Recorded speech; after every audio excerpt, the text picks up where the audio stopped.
ある日、小さな青い魚が後を追って呼びかけた。虹を待ってよ。お願いだから君のそのキラキラ鱗を一枚送れよ。すごく素敵なんだもの。それに君にはそんなにたくさんあるんだもの。僕のこの特別な鱗をくれだって。一体誰様のつもりなんだ。とっととあっちへ行け。びっくりして青い魚は泳ぎ去った。青い小さな魚はどうしていいかわからず、友達みんなにその話をして回った。それからは誰一人虹色に関わり合おうとはしなくなった。虹色が来るとみんなそっぽを向く。目もくらむようなキラキラ鱗も誰にも褒めてもらえなければ何のお役に立つだろう。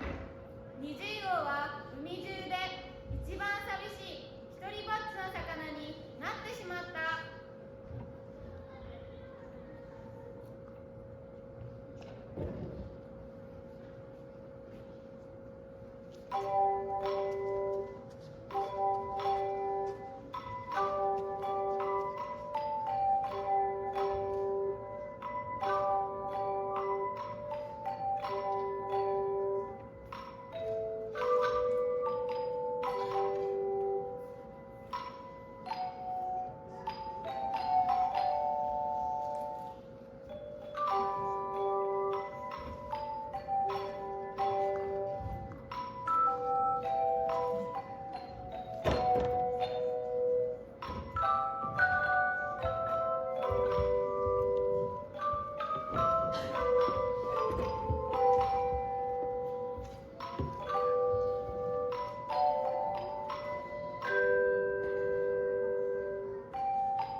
がとう。本当にありがとう。小さな青い魚はぷくぷくはしゃいでキラキラする鱗を自分の青い鱗の間にくっつけた。虹色は不思議な気持ちに襲われた。長い間虹色は小さな青い魚が新しい鱗をキラキラさせて水の中を行ったり来たりするのを見つめた。